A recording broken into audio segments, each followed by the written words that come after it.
Felicitous greetings, fellow fanatics. Welcome back, lords and ladies. I'm Adam the Fanatic, and today we're taking a look at Rising Sun, an expansion for the Dominion deck building game by Rio Grande Games. Although we'll be taking a look at the digital version by Temple Gates Games, everything herein applies to the physical version as well. Without any further ado, let's dive in. Rising Sun is the 16th total expansion and the 13th large-size expansion for Dominion. Being an expansion set, you will need a copy of the original Dominion to play this. Although for the digital version, do remember that the base game is free. Rising Sun brings 25 new kingdom stacks, 10 new events, and 15 brand new prophecy cards, which will be explained in a little bit. Returning from older sets, we have a couple new duration cards which remain out after your cleanup phase until their effect is fully resolved, or in the case of Samurai here, simply remain in play for the rest of the game. Event cards also make a return, which can be activated by using a buy, but remain permanently in play for any players to use.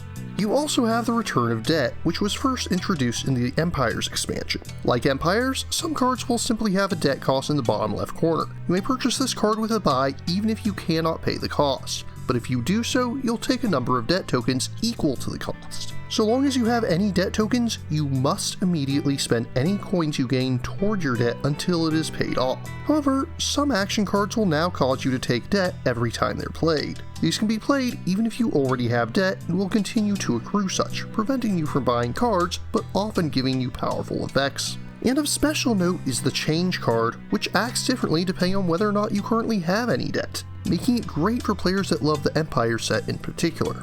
Rising Sun also introduces two brand new mechanics. Firstly, shadows are action cards that have unique backs. When your deck is reshuffled, all shadows are placed on the bottom of your deck. For the physical game, the rules suggest placing them sideways as a reminder that you have them in your deck. Now you may be wondering why you would do this. That's because shadows may be played from your deck as though they were in your hand, making village cards more powerful than ever before, as you'll have plenty more chances to use those extra actions.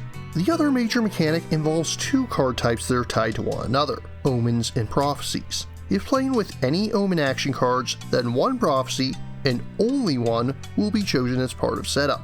When the game starts, you'll place 5 Sun tokens on the Prophecy. Each Omen action card has you remove a single Sun token from the chosen Prophecy, and once the last token is removed, the Prophecy card is active for the rest of the game. And these bring some major game-shifting changes. How major are we talking? Kind Emperor makes it so that each player gains a free action card to their hand at the start of every turn. Great Leader makes every single action card give it an additional action, ensuring that you'll never run out. Rapid Expansion makes it so that whenever you buy an action or treasure card, you set it aside and then play it at the beginning of your next turn. But not all of these are positive changes. For example, Sickness forces players to choose between taking a curse or discarding 3 cards at the beginning of each turn. But perhaps the biggest game changer comes from the Divine Wind card, which, for those who aren't aware, that's what the phrase kamikaze literally translates to. When this prophecy is activated, it'll remove all kingdom piles currently in the game and replace them with 10 new ones for a truly chaotic mid-game shift. All in all, Rising Sun brings some interesting mechanics to the game. Those prophecy cards are probably going to be fairly controversial just because of the sheer power of the changes they bring when active. I don't recommend including them with randomized setups, but they should be great for figuring out unique setups that take specific advantage of their effects. Shadows are pretty interesting in the options they present, but honestly, I feel the best part of this expansion is the expanded selection of deck cards. It stands well on its own and combines great with Empire's selection of deck cards as well.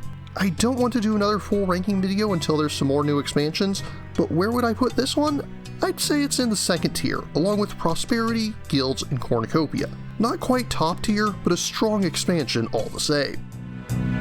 Rising Sun is currently available for Temple Gates Games' digital adaptation of Dominion via Steam, Google Play, and the Apple Store. The physical version should be hitting stores any day now. If you're interested in purchasing or learning more, links are included in the description. But what about you? What do you think of Rising Sun? What Japanese-themed tabletop games do you enjoy? If you have any questions, remarks, or opposing points of view, leave them in the comments down below, and don't forget to like, share, subscribe, and ring that bell. And if you really enjoy my work, please consider funding my channel on Patreon. Until next time, farewell, fellow fanatics.